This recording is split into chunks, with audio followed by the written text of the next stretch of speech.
I sure will. Good morning, everybody. You're listening to The Voice.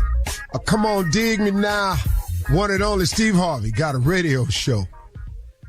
I was, had my head down, and I was, thinking of what I wanted to say this morning, but, it kind of, it's kind of be something I've lived for a long time. And, you know, for a long time, you know, I had a lot of faith in people.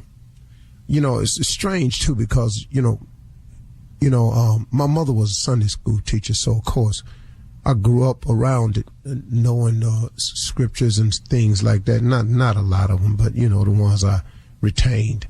But, having her as a mother was a huge help in understanding about faith. But even with that, as I grew up, I began to put a lot of faith in people. And, I figured, just like everybody else, man, if I could just meet this person, or if I could just sit down with that person, or man, if I could just get this person to hear my idea, or man, if this person could hear my track, or man, if I could just get this in the hands of somebody in the know. I was like everybody else. I thought that way. I actually thought that if I could get in a certain situation with a certain person, that if a certain person were to meet me, that, it could change everything for me. Oh, man. Oh, how wrong I was. Oh, how wrong I was. How long did I spend feeling that way? And how many of you out there possibly have felt that way before? Like even in a relationship, this is the person for me. And, you just lay claim to that. Not necessarily being a fact, but you just lay claim to it. This is the person for me. This is the person that I want to spend the rest of my life with. Sometimes, we just lay claim to stuff, and it's not always what's in our best interest, or it's not always a fact. It's just what we decided we wanted. And I was guilty of that just like anybody else. And I spent a lot of years in my life putting faith in people. Man, if I could tell you anything this morning, is to stop putting your faith in people and put your faith in God where it counts the most. I mean, you can get something out of this one. See, here's the deal about a relationship with God. It's the same all the time. He never changes. His word is 100% absolute. His word doesn't have loopholes in it. None of that. This is what it is. He's very clear. Now, you can deviate off your end of the bargain, but it don't stop what he says from being true. But if he asks you to do something, if God asks you to be a certain way, to do something a certain way, and you don't do it that way, then, you could still possibly get by for a while. But don't you understand that his end of the deal stays the same? And as long as you're not doing it the way you're supposed to, the results are not going to be what you want it to be. And I did this for years and years and years. And I counted on people. And, I got myself in a lot of situations. And I got out a dire situation that I'd been in for a number of years. But he had protected me from years prior to that. I didn't even know what was going on. And then he made me aware of the problem. And then, man, Lord have mercy, I was in a dismal situation. And then at the end of the year, I was free from it all. But it was a decision that I had made that led up to that. And in going through that process, I had to learn something, man. I learned a lot about people. See, if you want to learn about your friends, if you want to learn about your people around you, get yourself in some trouble. Get yourself in a situation. Oh, man, you start looking around, man, the field get real clear when you're in trouble. The field clears out when you're in doubt, when you don't know what to do, when you need help. It get real clear on the playing field then, don't it? Oh, but when things is going right, it's time for a party. We throwing a celebration. We gonna do one down here. Oh man, there's plenty of people on the field. But get yourself in a situation. You find out rather quickly that oh no, everybody ain't here. And that's when I started learning. And I'm telling you, I had to start learning this for real until I finally got it, to stop putting my faith in people and put all of mine in God where it counts the most. Now, is that to say that there are people that you can't trust? No, that's not what I'm saying. I ain't say you can't trust him, but you can't dump your faith in him. I got it all riding on what he say. I got it all riding on what she say. No, I hear you saying it. But I'm going to keep my eye on this situation because I hear you saying it. But I'm going to take this faith of mine, and instead of putting it in people, I'm going to put it in God where it counts the most. Because his word is absolute. What he say he going to do, he going to do. What he say he's not going to tolerate, he's not going to tolerate. Now, you can make it tolerable for yourself, but he's not going to tolerate it. And that's just the end of the line. And so, I'm wondering how many people out there find themselves in a situation like me, or maybe you've gotten yourself in a situation because you put your faith in some people and now you wound up in a different type of situation. Now let me ask you, where them people at?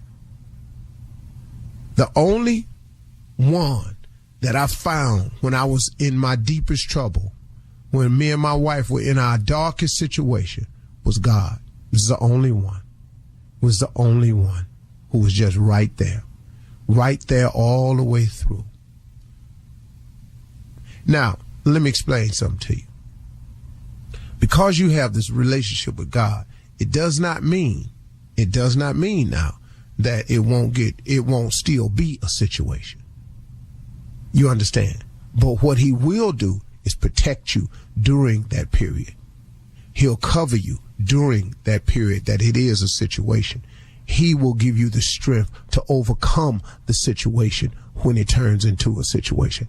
Then when he cracks it open for you and the sun is bright and shining, what he don't want you to do is when it gets sunny again to forget about him who was there when it was dark for you. See, I used to do that too. I did it. I'm telling you right now, I did it.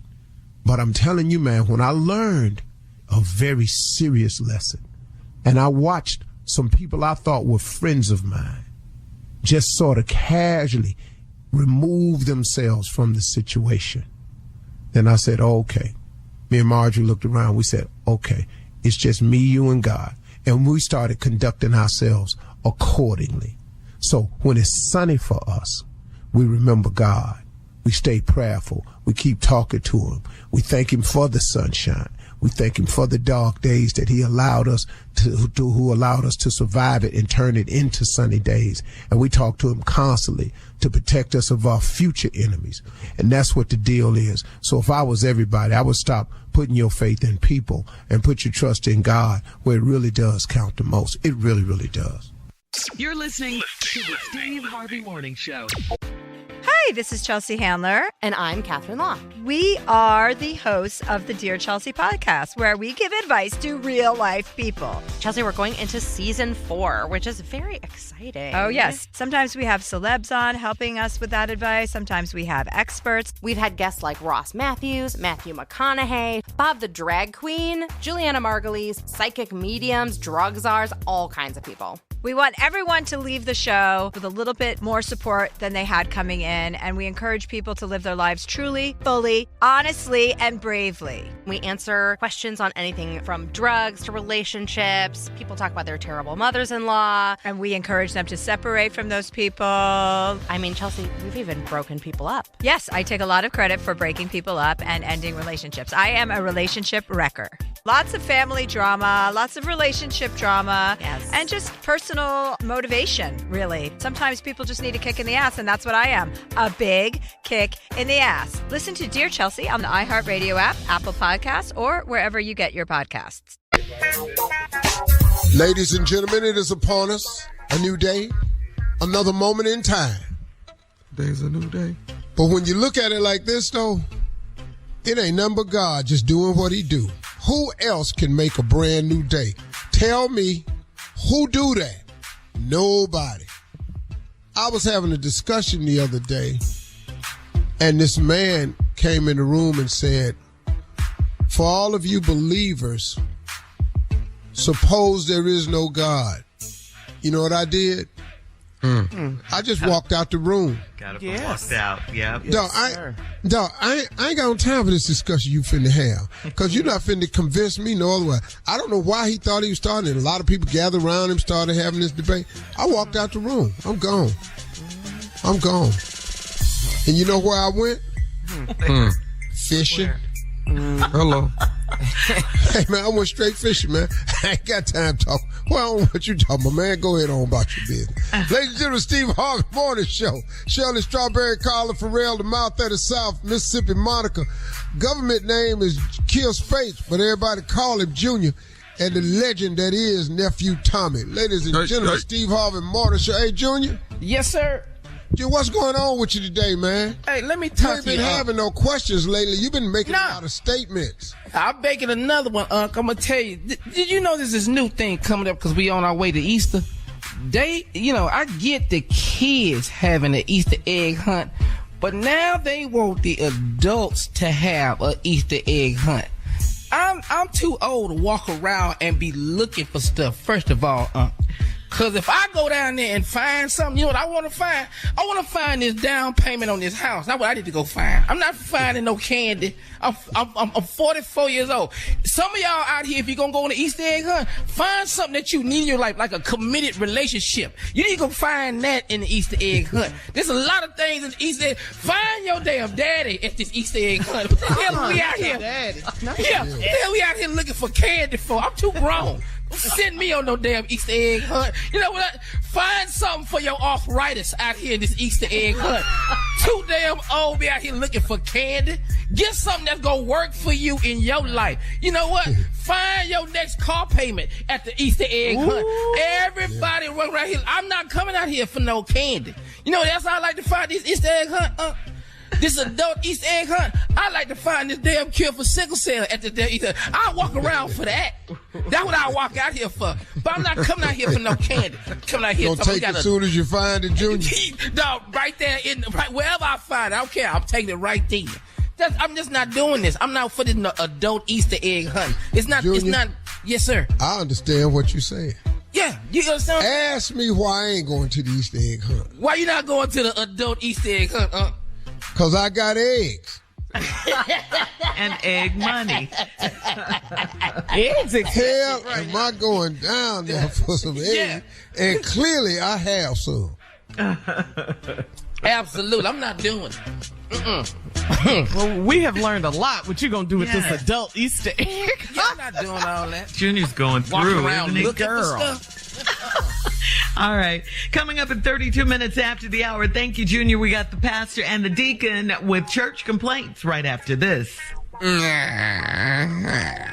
You're listening To the Steve Harvey Morning Show. All right, it is time now to start your morning off with the nephew and run that prank back. What you got for us, Neff? So, Yeah.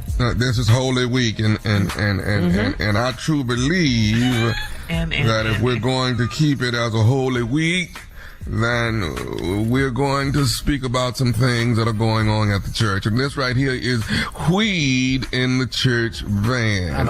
All right, all minds clear? Are they clear? The words of my mom, my beautiful late mother. Leave these church people alone.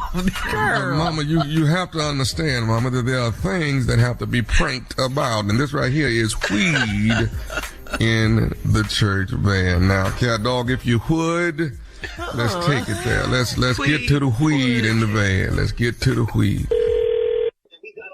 Hello? I'm trying to reach Dan. Brother Dan. Hold on. Let me cut my TV down. Now, I'm trying to reach Brother Dan.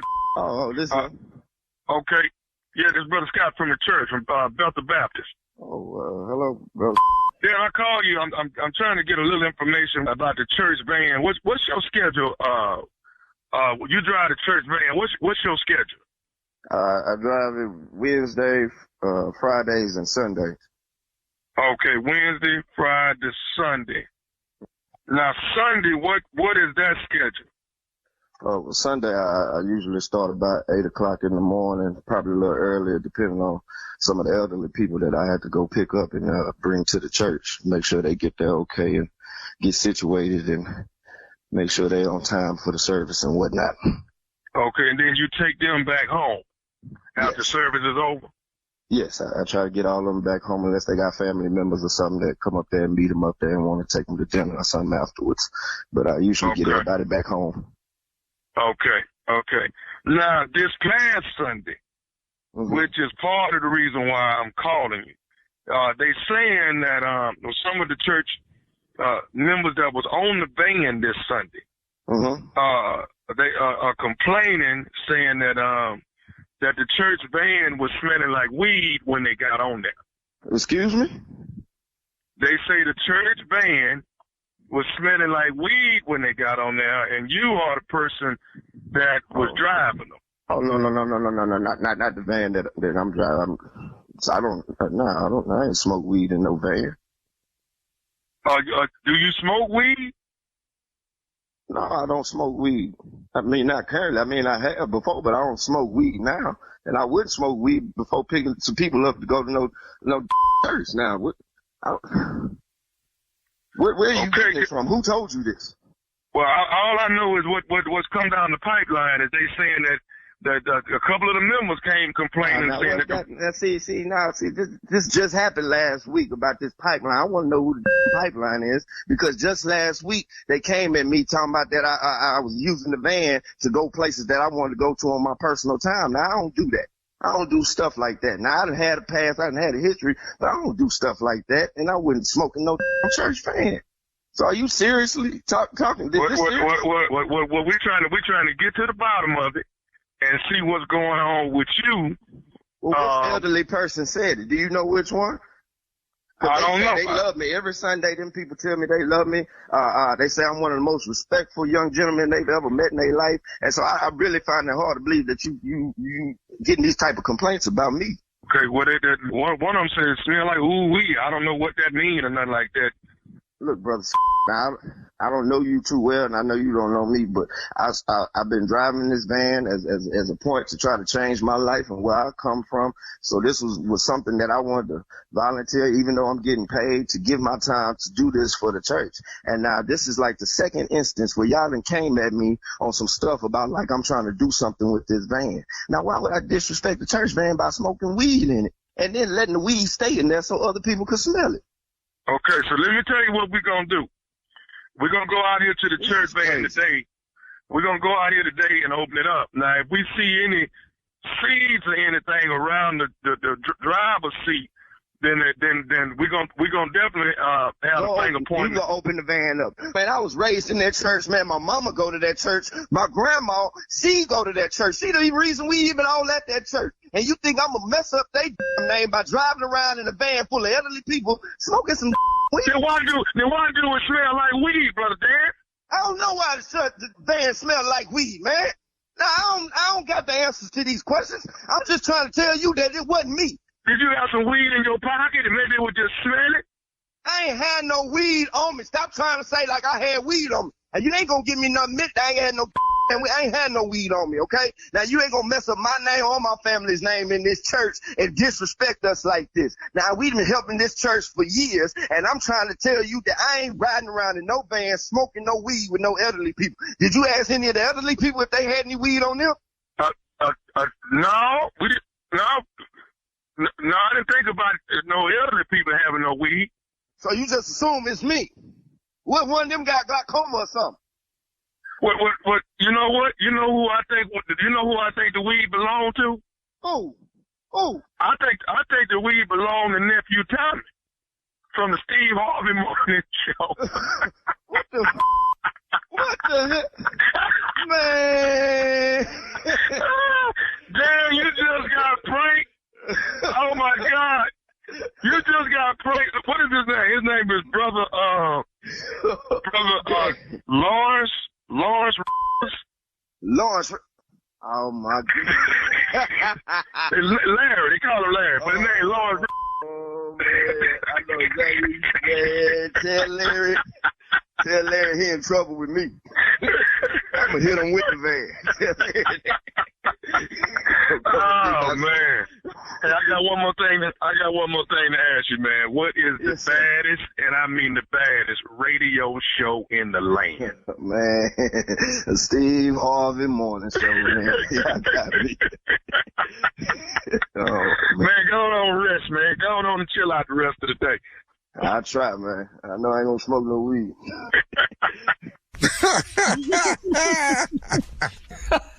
All right. Thank you, Tommy. Coming up next, it is Ask the CLO. You're listening to the Steve Harvey Morning Show. Time for CLO, the Chief Love Officer Steve Harvey, the CLO, as the nephew calls him. You ready, sir? I know you are. All right. Lakeisha in Hampton, Virginia says, I'm in my late 20s and my best friend and I bought a home together. Her boyfriend moved to our city a month ago and he's been staying with us. She said it would only be for a week, but he's still here. He's chipped in financially and that's all fine and good, but I don't want his money and I don't want him to get comfortable here. I told my best friend he's got to go and she said it's her home too and it's okay for him to stay another month if he needs to. How can I get him to leave ASAP? Please advise. Well, I don't think you can. Because you all own the home equally. You have no agreement that you can't have guests, overnight guests. You have nothing in place that says how long you should have guests. So I don't see how you can make him leave. On another note, right. Who buys a house with their best friend? Is this normal? Yeah, this is why you don't do things like this. Man, this is probably the biggest purchase of your life, and you do it not with your fiance, not with your husband, but with your best friend. And all y'all want to have other lives. Yeah, yeah. So, I mean, I don't know how you can get them leave. And her best friend, CLO, is correct. It's her house, too. So, right, that's the deal. So how do you make somebody do? Right. It's my house, and I live here. So you're not going to be able to get him to leave until they're ready for him to go. And he might stay forever. All right. Felicia. Start walking around naked, though. I'm just telling you, start walking around naked. It helps. Felicia in Charlotte says, my husband and I have been married for 8 years, and he recently got an SUV with cameras in the headrest for our 4 and 6-year-old to watch movies when they take road trips. Yesterday, he drove me to get coffee, and as soon as he cranked up and plugged in his phone, I heard sex sounds coming from the TVs. God! Yes, he started fumbling to turn it off, and he turned bright red. He said it must be a glitch in the entertainment system.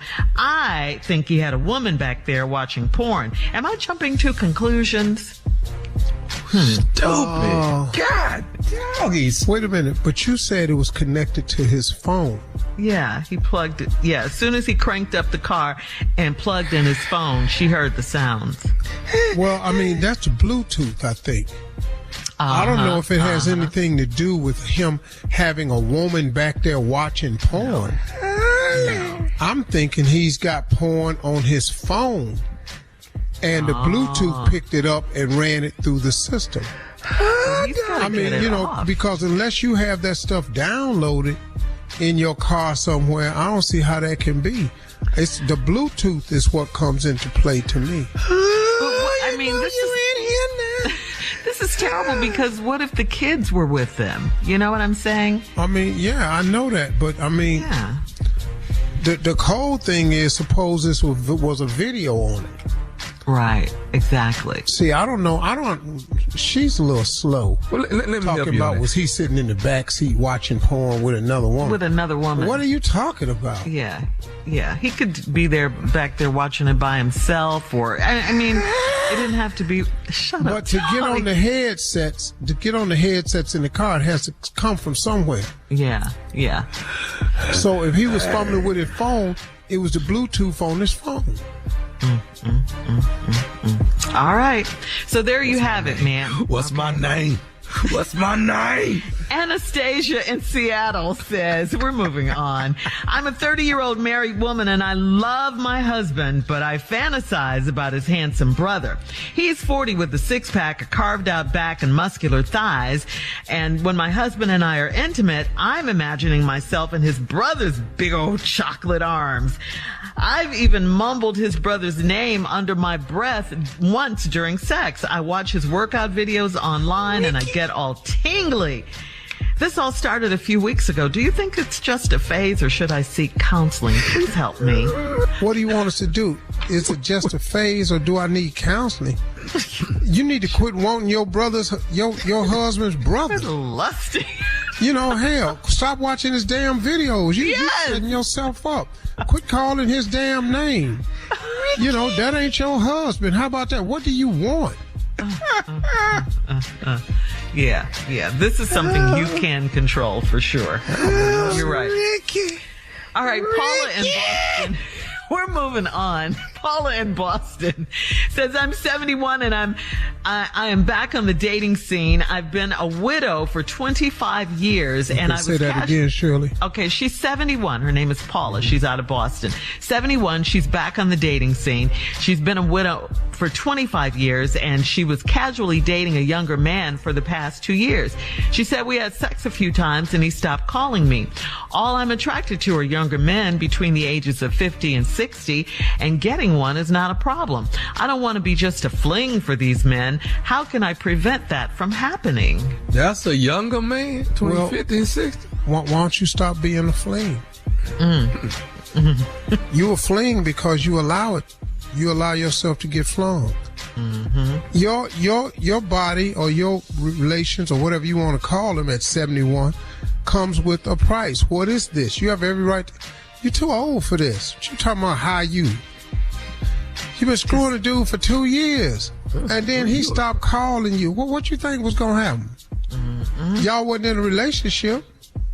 Wasn't nobody defined anything.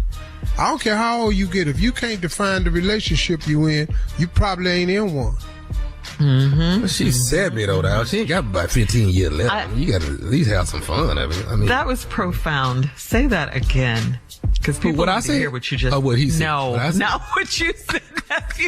What the CLO said before we run out of time. So, come on, CLO. All I said was, if you can't define the relationship you're in, it's probably because you ain't in one. There you go.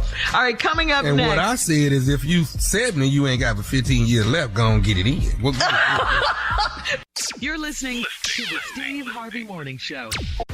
Hi, this is Chelsea Handler. And I'm Catherine Law. We are the hosts of the Dear Chelsea podcast, where we give advice to real life people. Chelsea, we're going into season 4, which is very exciting. Oh, yes. Sometimes we have celebs on helping us with that advice. Sometimes we have experts. We've had guests like Ross Matthews, Matthew McConaughey, Bob the drag queen, Juliana Margulies, psychic mediums, drug czars, all kinds of people. We want everyone to leave the show with a little bit more support than they had coming in, and we encourage people to live their lives truly, fully, honestly, and bravely. We answer questions on anything from drugs to relationships. People talk about their terrible mothers-in-law. And we encourage them to separate from those people. I mean, Chelsea, we've even broken people up. Yes, I take a lot of credit for breaking people up and ending relationships. I am a relationship wrecker. Lots of family drama, lots of relationship drama, and just personal motivation, really. Sometimes people just need a kick in the ass, and that's what I am, a big kick in the ass. Listen to Dear Chelsea on the iHeart Radio app, Apple Podcasts, or wherever you get your podcasts. What if I told you there was way more to the story behind game-changing events? Welcome to my new podcast, That Moment with Damon John. Every Tuesday, we will jump into the personal stories of some of the most influential people on the planet, from business moguls. At this point, I'm a young chef. I talked to chef. He said, listen to me now. As a black kid, you can work in a restaurant because people like me allow you to work in a restaurant. Celebrities to athletes and artists. You gotta have a little gangsters to survive in this business because they will also challenge anything they think won't fight back. Greatness starts with a single step. So, whether you're an entrepreneur, an artist, or just someone seeking inspiration, join me every Tuesday for That Moment with Damon John on the Black Effect Podcast Network, the iHeartRadio app, Apple Podcasts, or wherever you go to get your podcasts. All right, Jay is here. Yes, he wrote another book. You said it was the 28th one, Steve? Probably 28, 29. But 28th, yeah. 28, 29. Wow. This book is really home-hitting, and everybody can relate to this.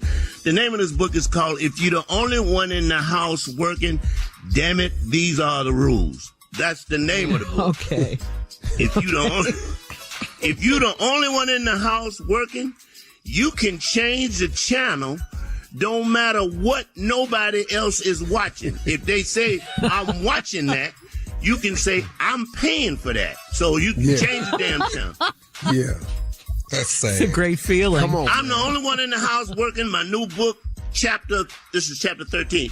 You only you, since you're working, only you get to use the good towels. You don't have a job. You use them rough ass towels to dry your behind off with, okay? Yeah. I'm the only one working. The one with the holes in it. Well, those are the ones you use. Ragged ass towels. The ones we keep under the sink. Them where your towels at. Yes, that's where your towels. Mine are fluffy, soft, and heated. To the Lysol and Tidy Bowl. Mm-hmm.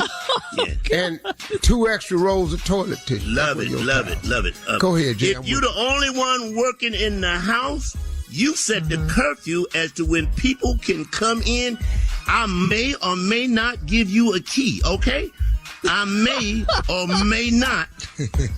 Damn it, 12 o'clock, all these doors is locked. That's what Steve, read this. I will have my own, and I'm going to count the little sections, my very own roll of toilet paper that will not be touched, okay? Damn it. My roll. Damn it. That's my roll. That's right. It goes from my bedroom into the bathroom and back with me. Thank you. If I leave it in there, don't touch it. Yeah.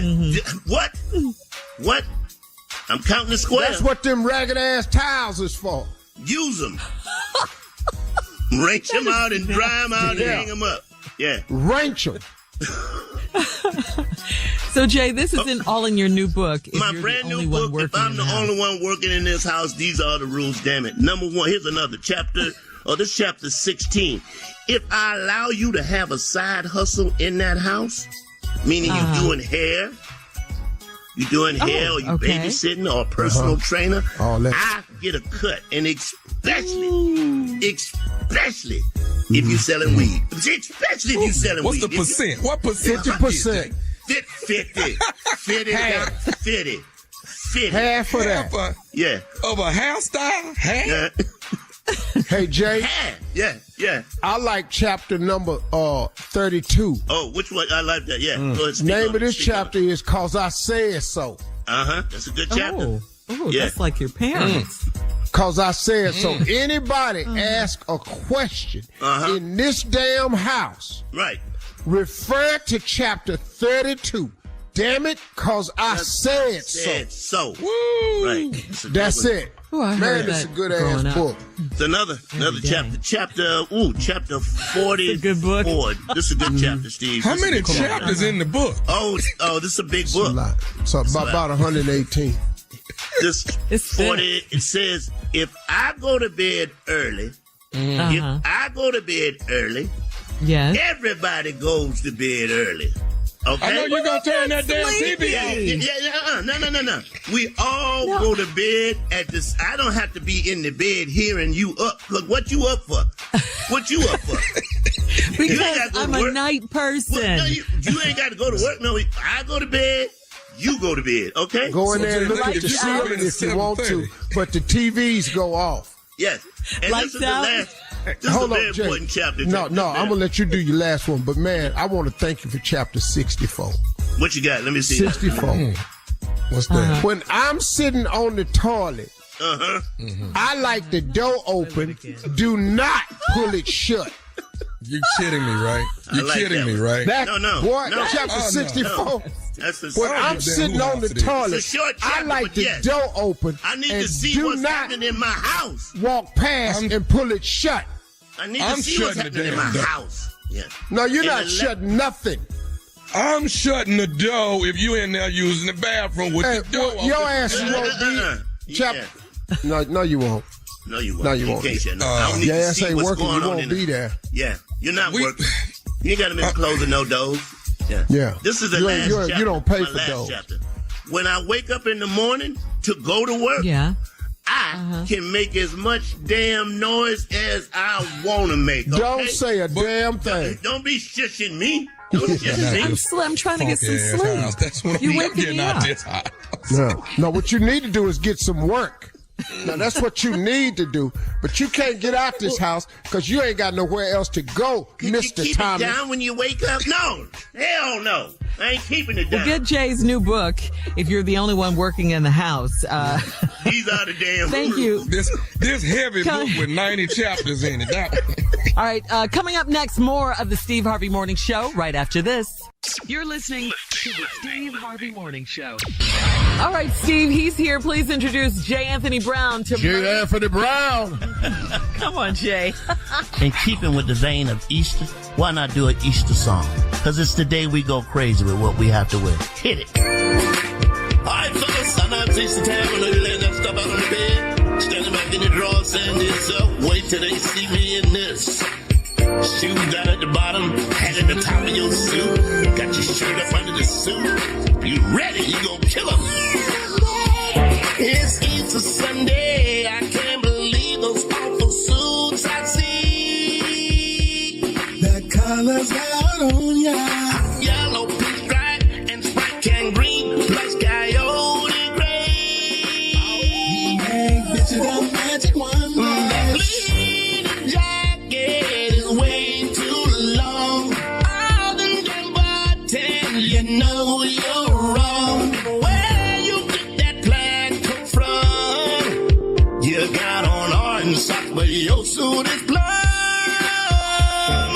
Why'd you leave the house that way in that ugly Easter suit? You must be blind and out your mind. I didn't know CeeLo had a store. Where'd you get that ugly suit? Send those pictures to me real soon. Why'd you leave the house that way in that ugly Easter suit? You must be blind and out your mind. I didn't know CeeLo had a store. Where'd you get that ugly suit? Damn, that suit is hurting my eyes. You will see it, boy. You will see it Easter. What's up, Jay? House today in that ugly Easter suit. And you know they're in the mirror going, huh? Huh? Laid that out the night before. Finna kill him.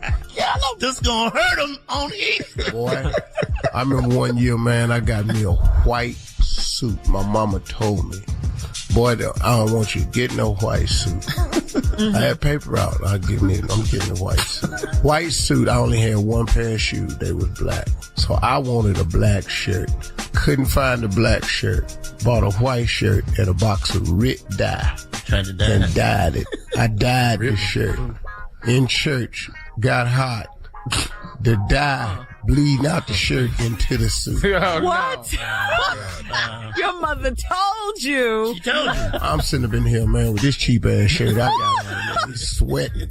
It's leaking. The dye is leaking onto the suit. Man, crazy. I was so hurt. Now my suit got these gray blotches on it. Oh, man. Okay, we'll be back. You're listening to the Steve Harvey Morning Show. All right, everybody knows that Easter is on Sunday, which means it's time for the kids to give their Easter speeches. Here's some examples, for when Easter speeches go badly, okay? Today, we'll have speeches by Little J, Little Junior, Little Tommy over there, and look at him over there. Hi, Little Stevie. All right, this first speech will be by Little J. Okay. Easter is more than just bunnies. Okay, Easter is more than just bunnies and candy. Uh-oh, I got boo-boo. Okay, that didn't go well. Okay, now it's time for Little Junior. Little Junior? He is not here. He has risen, just as he said. Hey, Daddy. Bobby, there's my other brother and sister that Daddy told me not to tell you about. Hey, y'all. There's a lot going on besides the fact that he has asthma. Okay, we need to have a speech by Little Tommy now. Come on up, Little Tommy.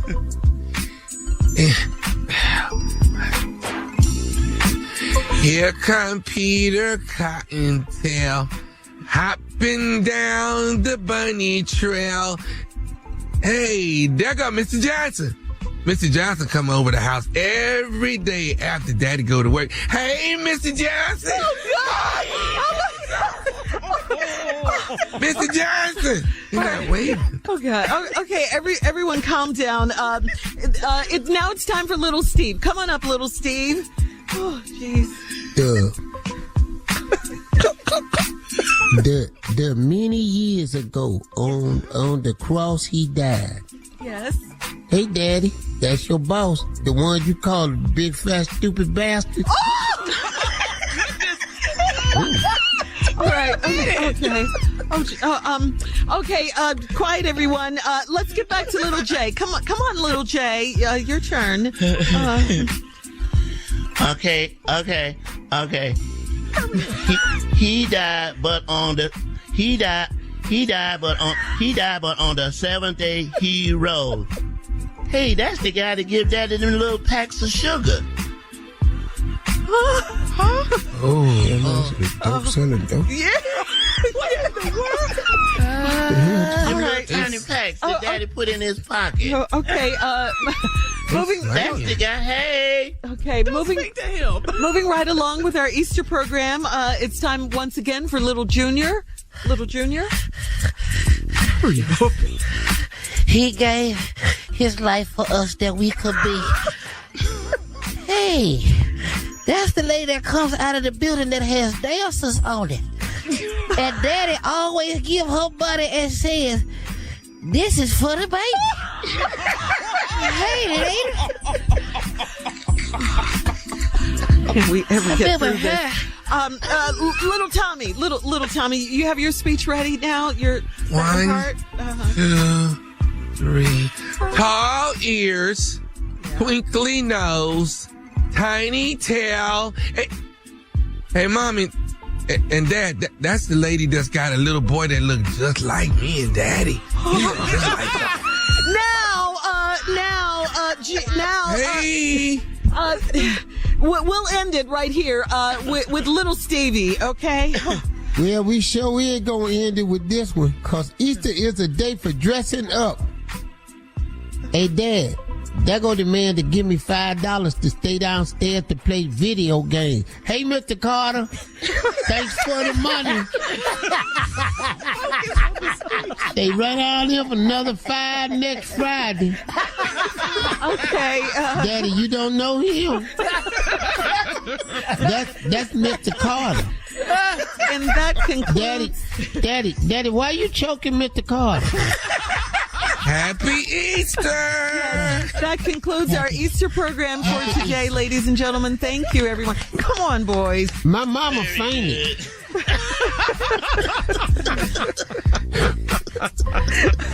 All right, up next, guys, Tommy's prank phone call right after this.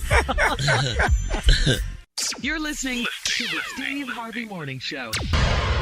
Coming up at the top of the hour, right about 4 minutes after, it's my strawberry letter for today. Subject, her hood rat mentality is bad for business. That's the subject. But right now, nephew in the building with today's prank phone call. What you got for us, Neff? How much money do we have in the account, Pastor? Watch it now. It came in 3 sentences. I broke it up now. How much money do we have in the account, Pastor? Pastor, right? Pastor. How much money do we have in the account? Let's go, Cat.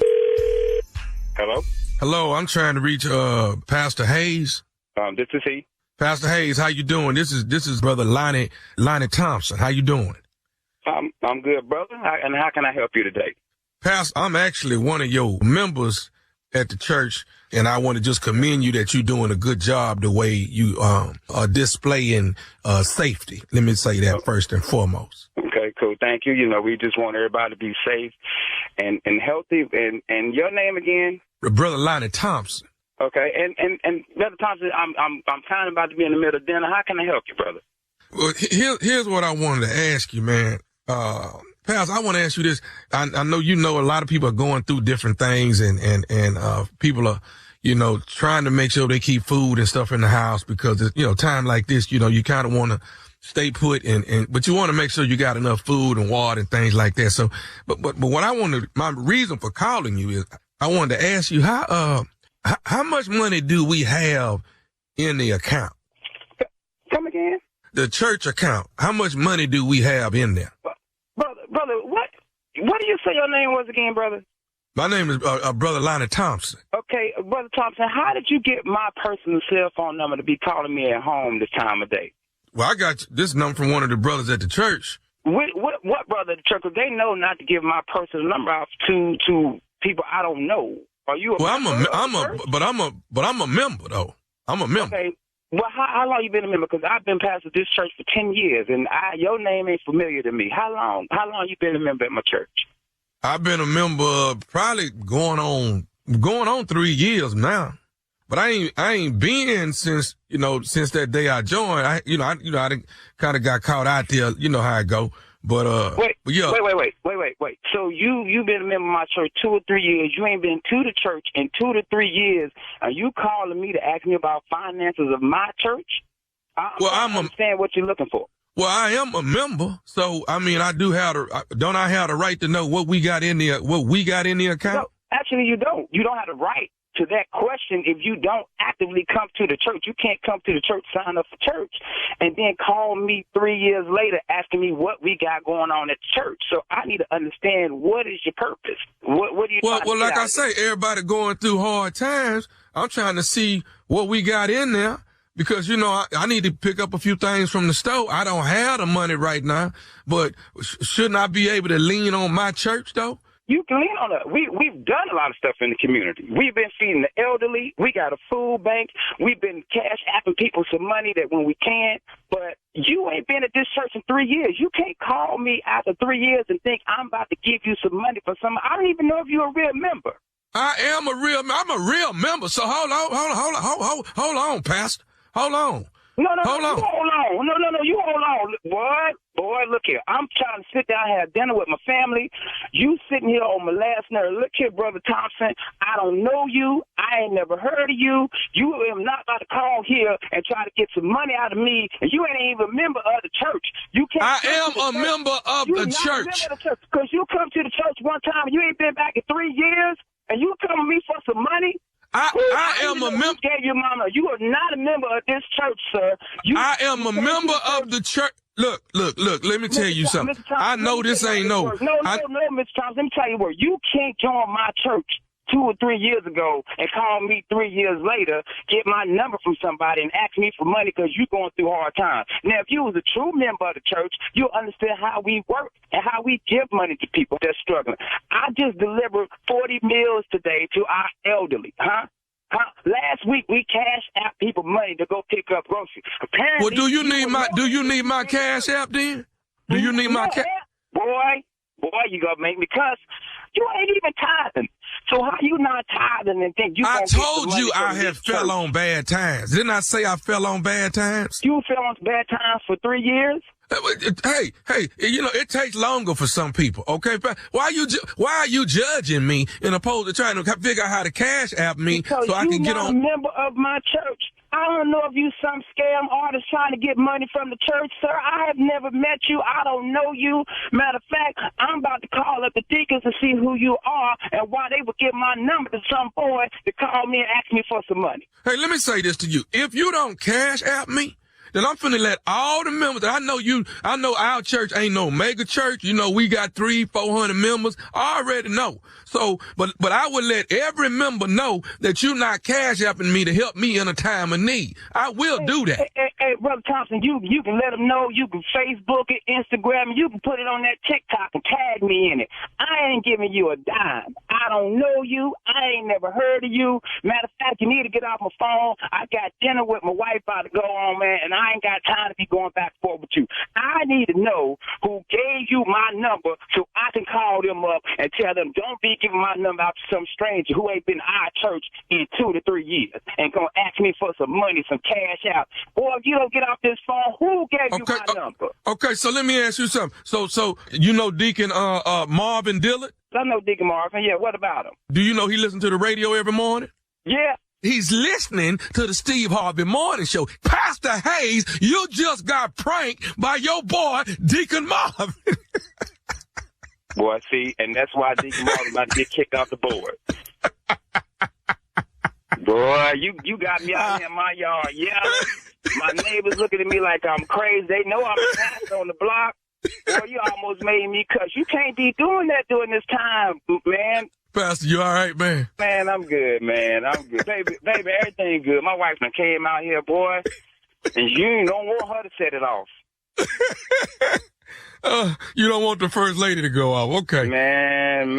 But no, we take care of our church, man. We feed them, sending the money, man, delivering meals, man, make sure everybody good during this time. That's good, man. Hey, man, before we get off, you got to let me know what is the baddest, and I mean the baddest, radio show in the land. Man, it's the Steve Harvey Morning Show with that ignorant nephew, Tommy. And there you have it, ladies and You gentlemen. got him going, Tommy. In God's name, you ignorant. Right. So you just gonna prank the pastor on Easter weekend resurrection. But you know what? Ain't this the time for that? I wanted to hear, Tommy, how long before he cussed? Because he was right there. He was right. I you know what, Jay, and I pulled back. I got to the line, and I said, I'm not going to. I pulled back. You don't want to run him on Good Friday cussing. I didn't want to do it. No. All right, guys, thank you. Thank you. Coming up next, Strawberry Letter. Subject, her hood rat mentality is bad for business. We'll get into it right after this. You're listening to the Steve Harvey Morning Show.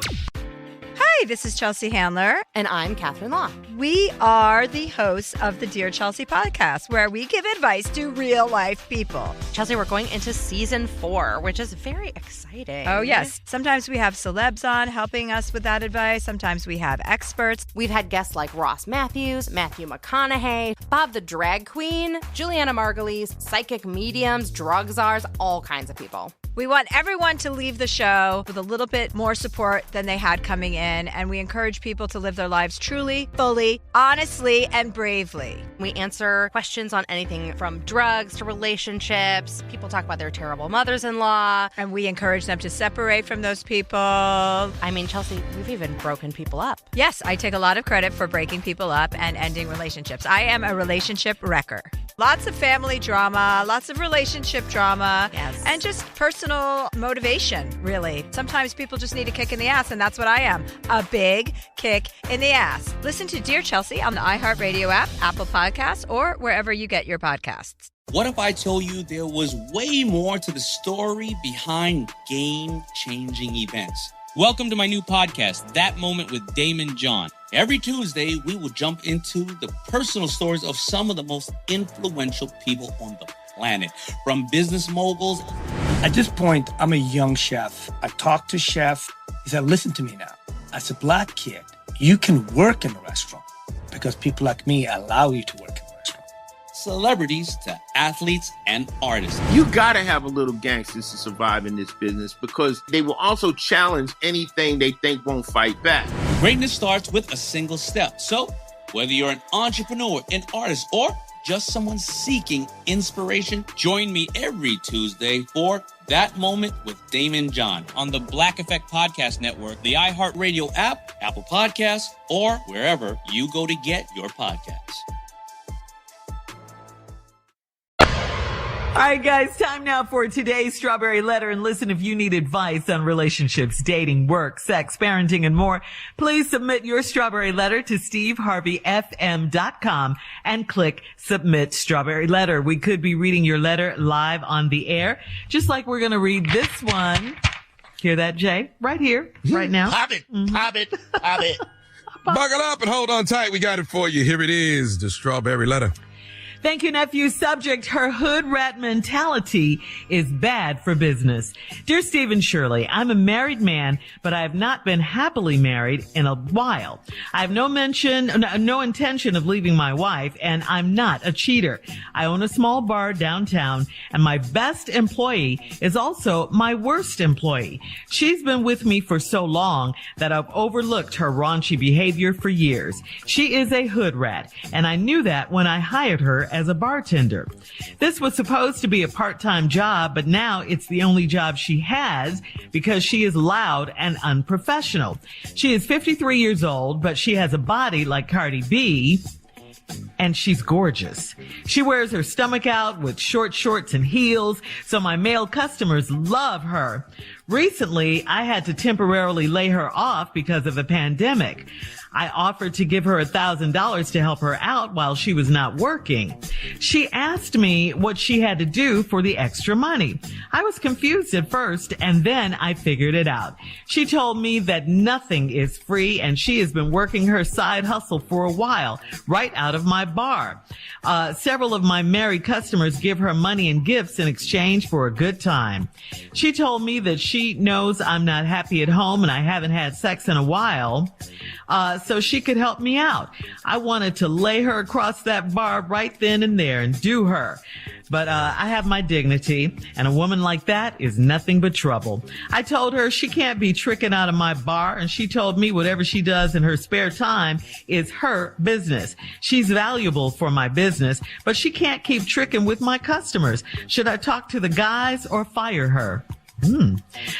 Okay, you're a business owner, and she's good for business. So what's the problem? I mean, I really don't think it's so much that she's from the hood that you have a problem with, an issue with, because like you said, you knew that when you hired her. You also said she's valuable for your business. I think in spite of what you say, there's something going on or that you think about when it comes to her. I think you're attracted to her, and I think you really want her there. Your words, she's gorgeous with a body like Cardi B, with her stomach out, her short shorts and her heels, and your male customers love her.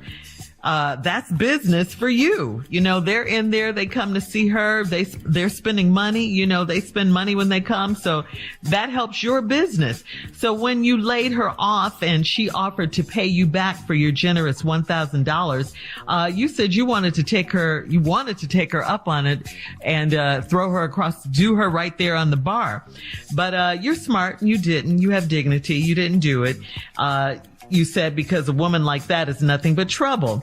And I do commend you for that, because even though you said you're unhappy at home, you let us know that in the beginning of the letter. You said you would never cheat on your wife. So you didn't take your bartender up on her offer. Like I said, you didn't take the bait. I do like that about you. Now, as far as her seeing male customers, you didn't even know that.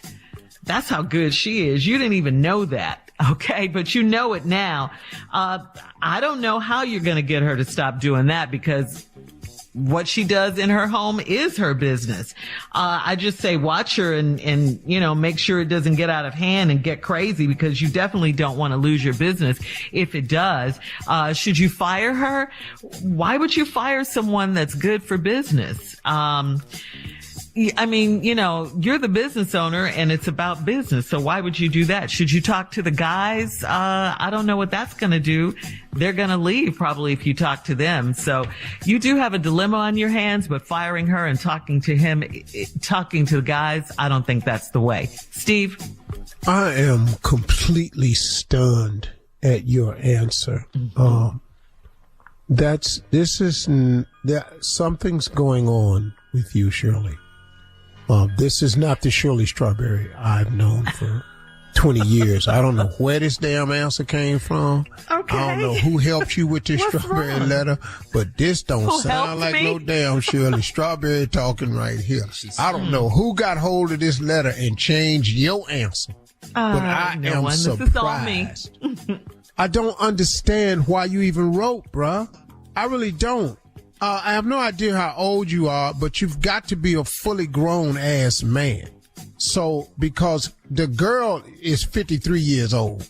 So you good and grown. So now let's talk about what this good and grown man. He opens up the letter talking about how he married, but he ain't been happily married for a while. That's how the letter opened. But the letter ain't even about his marriage though. So why did you feel compelled to tell us this information right here? See, bro, when you're talking to me, I know the male psyche so well. everything Shirley said made perfect sense. I just couldn't believe her ass said it. I was going to ask you that after you gave your answer. What's wrong with my answer? It made perfect sense, but it sounded like something I would say. Oh, does it? Yeah, because it sounds like a man answer. But, dog, this ain't a man letter, though. You just spent too much time on her. You see, your problem is, dog, you told us at the top of the letter you ain't thinking about leaving your wife. You not a cheater. I'm unhappily married for a while. No intention. I got a small bar. My best employee is also my worst employee. Well, it sounds like you got one person working. All right, listen, Steve, we'll have part 2 of your response coming up at 23 minutes after the hour. Today's subject, her hood rat mentality is bad for business. We'll get back into it right after this. You're listening to the Steve Harvey Morning Show. All right, Steve, come on, let's recap today's strawberry letter.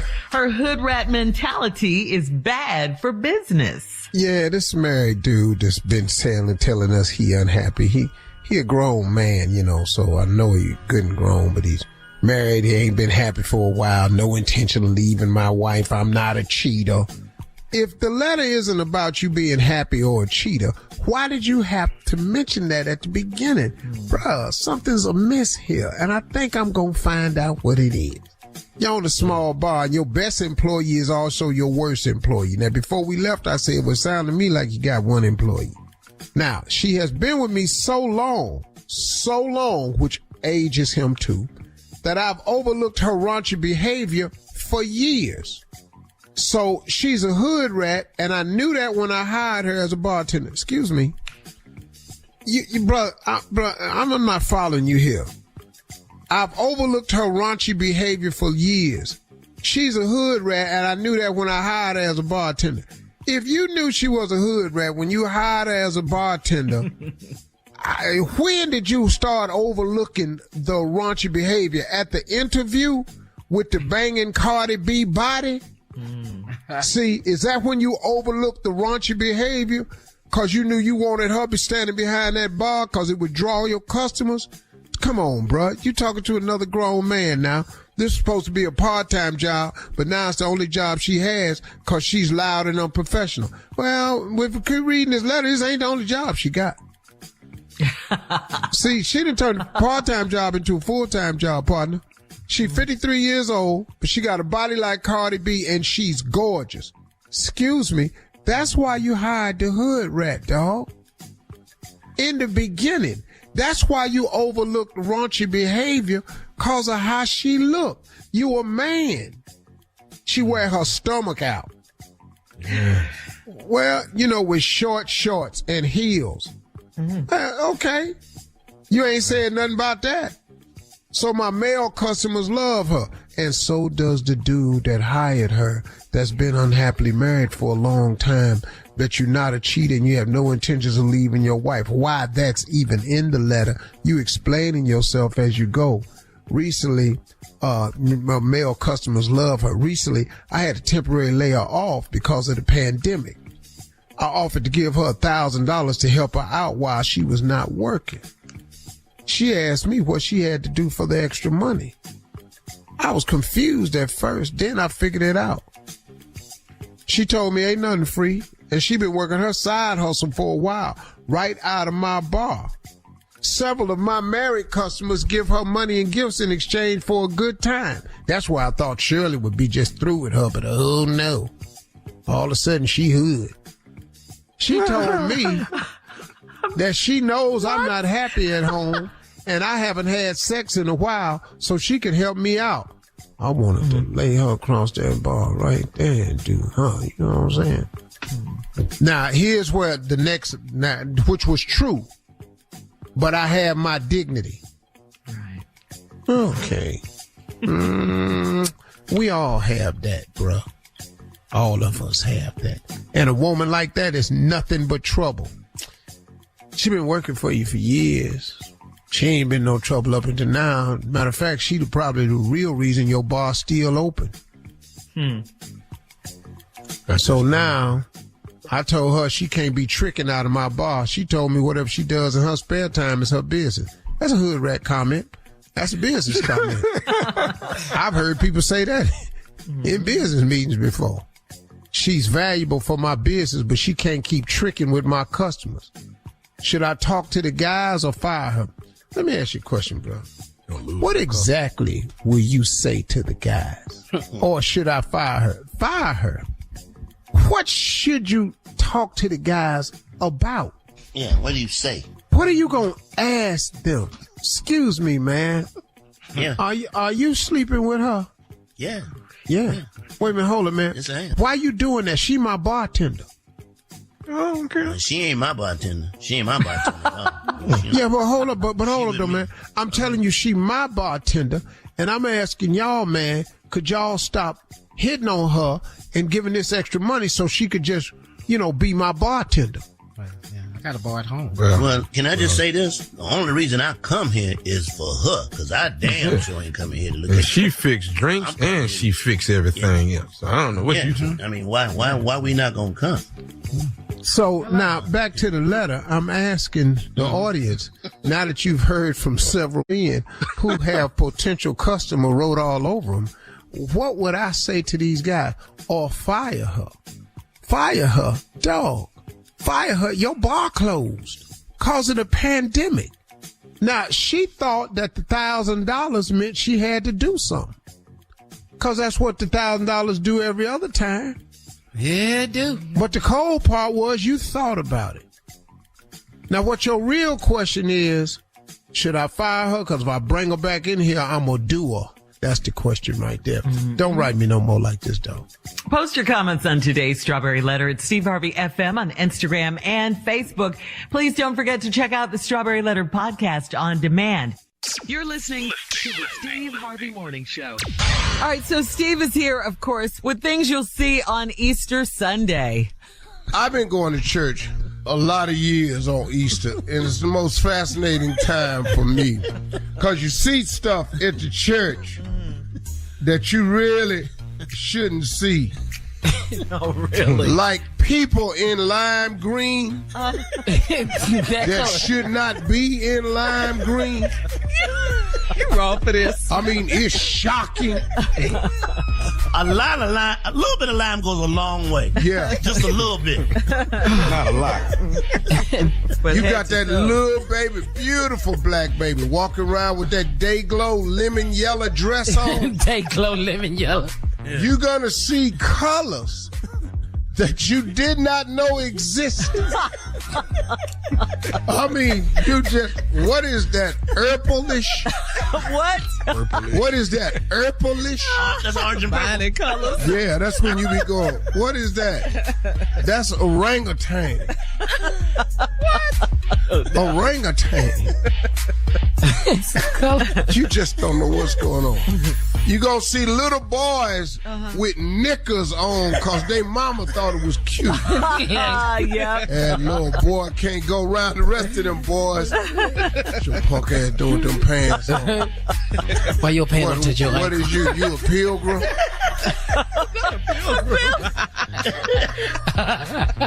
Here's something else you're gonna see.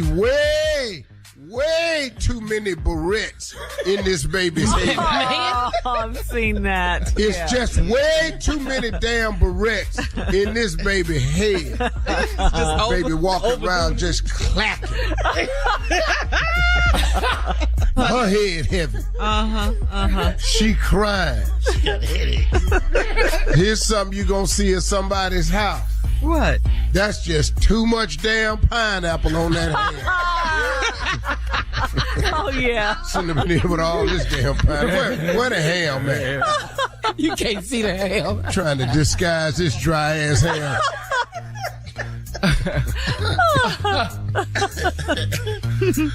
What else, Steve, you gonna see? You gonna see a Easter bunny in street shoes. Oh.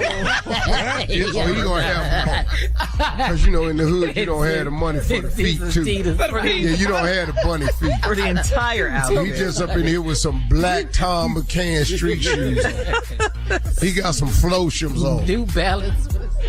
No, Flotium. No. Street shoes, baby. Flotium. You gonna see a fat man with a too small jacket on and a little man with a too big jacket on. Yeah, you always see that. Coming up, more of the Steve Harvey Morning Show right after this. You're listening to the Steve Harvey Morning Show.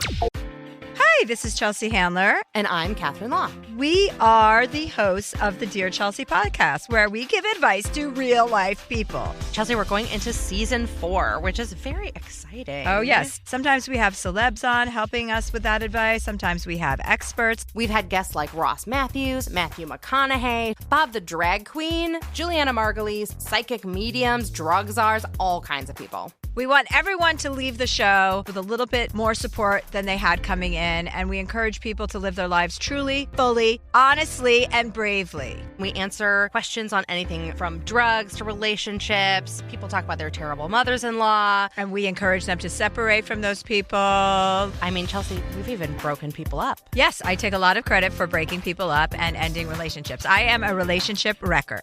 Lots of family drama, lots of relationship drama, yes, and just personal motivation, really. Sometimes people just need a kick in the ass, and that's what I am, a big kick in the ass. Listen to Dear Chelsea on the iHeart Radio app, Apple Podcasts, or wherever you get your podcasts. What if I told you there was way more to the story behind game-changing events? Welcome to my new podcast, That Moment with Damon John. Every Tuesday, we will jump into the personal stories of some of the most influential people on the planet, from business moguls. At this point, I'm a young chef. I talked to chef. He said, listen to me now. As a black kid, you can work in a restaurant because people like me allow you to work in a restaurant. Celebrities to athletes and artists. You gotta have a little gangsters to survive in this business because they will also challenge anything they think won't fight back. Greatness starts with a single step. So, whether you're an entrepreneur, an artist, or just someone seeking inspiration, join me every Tuesday for That Moment with Damon John on the Black Effect Podcast Network, the iHeartRadio app, Apple Podcasts, or wherever you go to get your podcasts. Hi, guys. Let's play a game with our comedians, Carla. It's called, oh, goodness. What's the first thing you do if ... Okay? Okay. Y'all done took my ... Okay, come on. Wait a minute, hold up, Tommy. You own ... I own ... You That's mine. copyrighted ... That's mine, right? I own ... All right, Shirley, you got to go ... Here we go. You got to do 4 dots because he don't own 4 dots. He only owns. I own 3. I want to see the trademark on that. All right, what's the first thing you do if ... you were left at the altar? That's Jay. Me? First one? I go first? Yeah. God knows. If I'm left at the altar, God knows that I shouldn't be going through that again, and God spoke to her and made her leave. That's the first thing I know. I'm thanking God. I'm falling on my knees, and I'm falling on your knees. I'm hugging the minister. I'm hugging all the bridesmaids. Thank y'all for coming. I'm thanking everybody. If that happens to me, because God knows that's the first thing I'm doing. Okay. Come on. You know what I'm doing? If you leave me at the altar like that, I'm going over to my side of the church where my family is and letting them know this is a prank. Okay, I just wanted us to all get together because we don't really see each other that much. You know, I'm just glad that we love each other. The fact that y'all came out to be a part of this, but this wasn't really happening. Okay, this is a joke, but I'm just glad we all together. And if we can all just now, go downstairs and get some drinks and have some food. You got pranked. That's Yeah. All right, come on, Steve. What's the first thing you do if you were left at the altar? I'm going to go over my girlfriend's house and get her soul. Talk about a plan. Good one. I love it. You better keep her, boy. That's a real good one. All right, guys, here's another one. What's the first thing you do if you saw your neighbor cheating on their significant other, on their wife or husband or whatever? Oh, if I saw my neighbor cheating, you ain't seen my neighbors, so there ain't no cheating going on. You ain't seen You ain't seen these neighbors I got. Nobody's cheating on nobody. Stupid. Now, maybe if I move someplace else, I have new neighbors, but not the ones I got now. Go ahead. Okay. This is two different deals here. Okay. Now, if it's the female, that's cheating, then I got to go and let her know we got to work a deal because I didn't caught you. Okay. So I need it every Wednesday for me. Okay, that's how, every Wednesday, let's work this out. Now, if it's a male that's doing the cheat, I'm gonna let you know, I'm gonna need $500, $500 every 2 weeks till I feel like I think you done learn your lesson. That's how we gonna work this out. That's how it's gonna go down. All right. Like that. Yeah. All right, come on, Steve. What would you do, the first thing you'd do if you saw your neighbor cheating? I'm going to just tell him, next time I catch your car backed up on the edge of my yard like you normally do it, I'm going there and tell your fat ass wife what I saw. Now keep pulling that car up over the edge of my yard with your stupid about ass. That landscaping. Yeah. All right, here we go. What's the first thing you do if you found a bag of money on the side of the road? What? How much? You got to put an amount. Yeah, you got to put a number on that. Thousands, thousands and thousands. 10,000. Oh, I'm not. 10,000? Oh, is it going in my pocket? $10,000? Yeah, if you found a bag of money. Let me tell you how gangster I be. I could see somebody drop it and not notice it, and I'm still picking it up. You know what I mean? I'm not going to go, hey, you dropped something. No, if they don't see it, I'm good with it. All right, come on, guys. Go ahead, big dog. Take us out, man.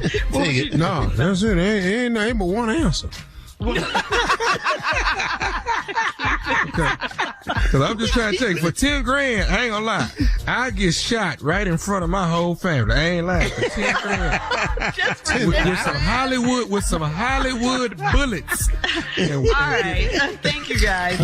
More of today's trending stories on the Steve Harvey Morning Show coming up in 20 minutes right after this. You're listening to the Steve Harvey Morning Show. All right, so this Sunday we know is Easter Sunday, and a lot of people a lot of kids get Easter baskets. So here's the question. If you were to receive an adult Easter basket, what would you want in it? What would you want in yours, Steve? Ooh. You asking me now or when I was single? I think when you were single would be more interesting, so let's go with that. Yeah, the Easter bunny would actually be a girl. A bunny. Yeah, the Easter bunny would have been a girl. Yeah. Jessica Rabbit in female form, but in live. Ooh, Lord. Yeah, that'd have been my Easter basket. Mm-hmm. Yeah. I like that. Okay. All right. What about you, Neff? Halle Berry, right in that basket. Right in that basket. Yes, Lord. Back when you were single or now? Back when I was single. Oh, okay, of course. Thank you. Just thought I'd help you out. All right, come on, Junior. What you got? Easter dinner. Just you want to eat some ham? Yeah, I got to eat. Holidays be hard when you single. You got to figure out where you go eat at. I'm tired of going to people's houses on Easter. I need dinner here in my basket. That's what I need. Gotta beg your way over to somebody's house. That's difficult work to do. All right, thank you guys. Coming up in 33 minutes after the hour, we'll play a round of Would You Rather right after this. You're listening to the Steve Harvey Morning Show. All right, Steve, he's here. Please introduce J. Anthony Brown to J. Anthony Brown. Come on, Jay. In keeping with the vein of Easter, why not do an Easter song that's going to say it all? Because it's the day we go crazy with what we have to wear. Hit it. All right, fellas, I know it's Easter time. I know you're laying that stuff out on the bed. Standing back in your drawers, saying to yourself, wait till they see me in this.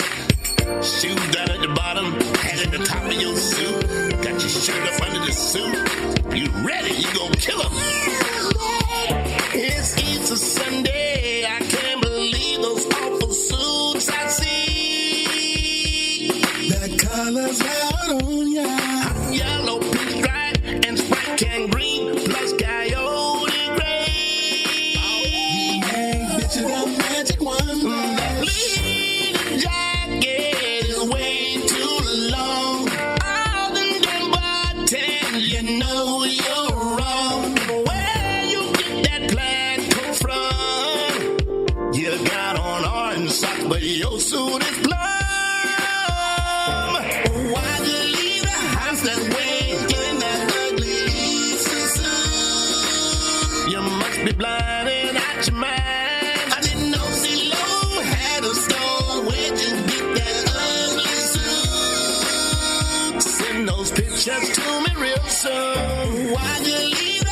that way in that ugly Easter suit. You must be blind and out your mind. I didn't know CeeLo had a store. Where'd you get that ugly suit? Damn, that suit is hurting my eyes.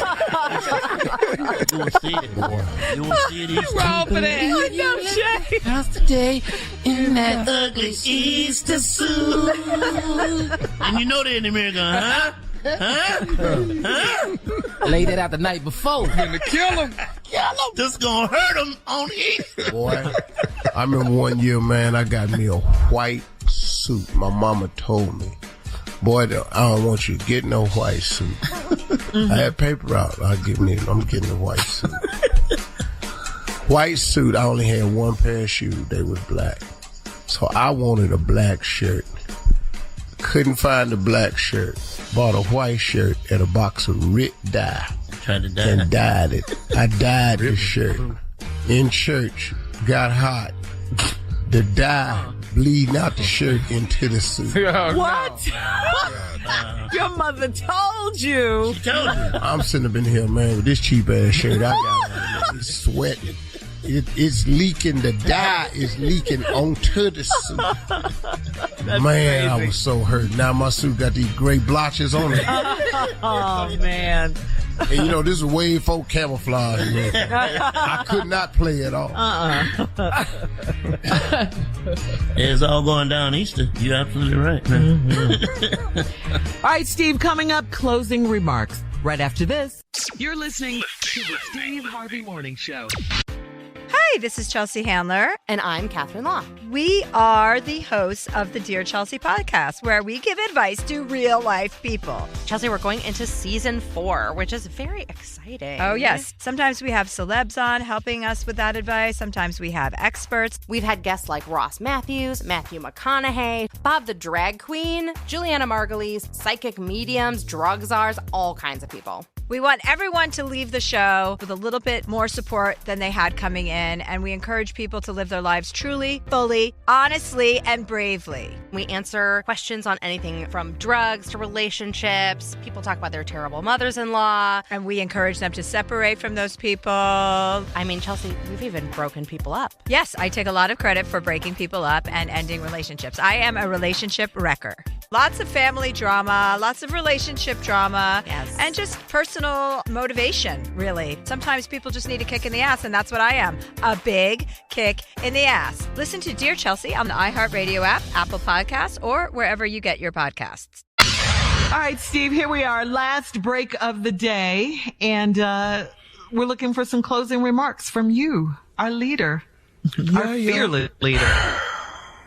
I guess I could take it as so, because I've been a little different today. I've been more of a straight to the mark guy today, Mm-hmm. So I guess my closing remarks should be more of how should I put it to you? I want to talk about just how important it is for everybody to just be in touch with your spiritual side. I think, man, look, I've grown up as a person spiritually, and I've really, really come to understand through travels and everything that there's a lot of different ways that people culturally worship. And I've just come to respect that more and more and more. Now, my mother was a Sunday school teacher, and she always taught me to be respectful of other faiths and other people's methods, because she says, Steve, this is working for us. This is what we believe to be true and real, and don't let nobody talk you off this. She say, but I would not think that there's not another route to where we trying to get to, because there's other sections of the world and other different people from cultures and raised up a different way. So she say, as you meet these people, you have to be mindful. Don't be so stuck on your way that you want it your way or the highway, or you want to be so enforceful of your faith and your beliefs that that people get uncomfortable being around you. She said, that ain't your job. She said, your job is to be light, not darkness. She said, you don't know. Just live your life where a person that's living in darkness might say, man, how can I get some of that light you got?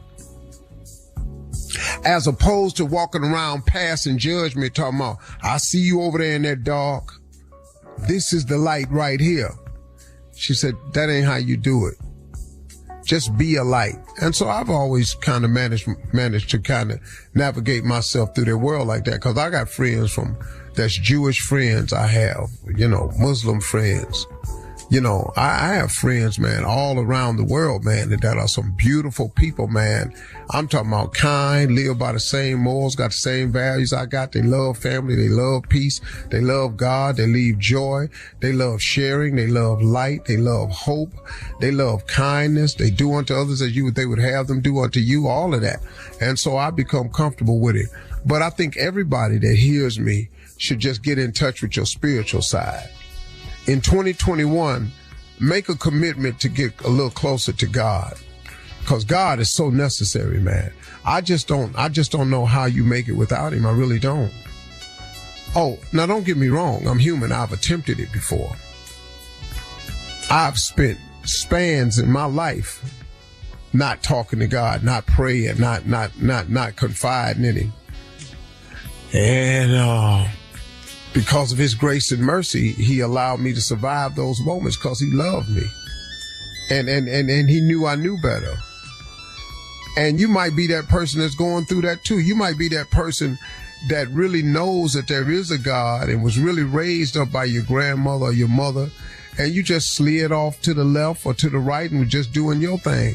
But you can always come back. You can always walk towards the light. You can always pray. You don't have to go to church to pray. You don't have to go to no certain building. And here's the important thing about prayer. You don't need permission. You actually can have a relationship with God just yourself, man. You should try it. Because if you're feeling moments of confusion, uncertainty, doubt, if you feel alone, if you don't know what your next move gonna be, can I tell you something? God knows exactly what your next move should be, because he has a plan for you. And if you talk with him, he'll unveil it to you. Now, I'm going to tell you right now, it's not going to be easy. It's not going to be without opposition. It ain't going to be without challenges or setbacks. But he'll be there with you the whole way. It's the only explanation I have for my existence today. I wish you would, man. It's just a real simple thing, And I ain't that dude where, you look at me and I'm always shouting or got my hands up praying or telling you this and telling you that. I'm not that person. But boy, I got a real good relationship with him though. I really do. And it's personal. And it gets me through every crisis I've ever had in my life. If you follow my career and you know me from this radio show, like I have fans, man, who listen to this radio show every day. If you know me as a person, you've seen me survive some hella hits.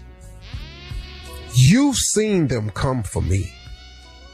Oh, I've seen y'all defend me. The real people that really love me and know my spirit and my heart. And you've watched them haters come for me. And you've watched every single time he picked me up, set me on solid pathways and directions, dust me off, and next thing you know, I'm rolling again. You've seen them and heard them write me off over and over and over. And every time you look up, I keep shining, because that God I serve, that merciful, forgiving, loving, understanding God, has promised me that he would never leave me. And you know what? He ain't ever. In my darkest moments, he has never, ever left me. He has been the one constant thing I can count on my entire life. What he's done for me, he will do for you. All you got to do is talk to him and confide in him. Get your relationship with God. He'd love to hear from you. Talk to him. He really would love to hear from you. And he don't care that it's been a while.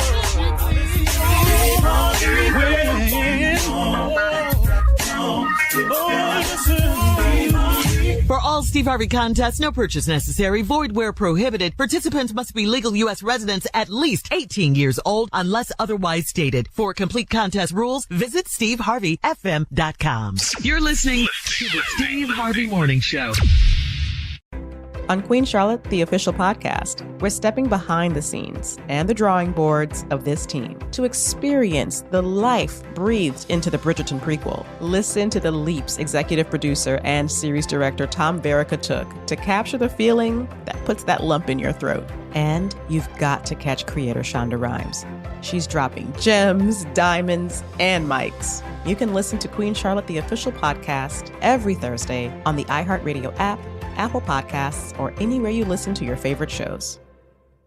Hi, this is Chelsea Handler. And I'm Catherine Law. We are the hosts of the Dear Chelsea podcast, where we give advice to real life people. Sometimes we have experts, sometimes we have celebs on helping us. Guests like Ross Matthews, Matthew McConaughey, Juliana Margulies, Gwyneth Paltrow, and so many more. We answer questions on anything from drugs to relationships. We've even broken people up. Yes, I take a lot of credit for breaking people up. I am a relationship wrecker.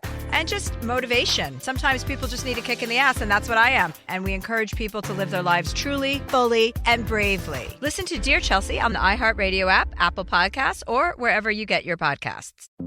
Between April 1971 and September 1972, 6 young black girls were snatched off the streets in Washington, D.C. This child was laying on the side of the road. The person said, "I murdered your daughter." The killer believed that he may have been seen. I will admit the others when you catch me if you can. Signed, Freeway Phantom. Listen to Freeway Phantom on the iHeartRadio app, Apple Podcasts, or wherever you get your podcasts.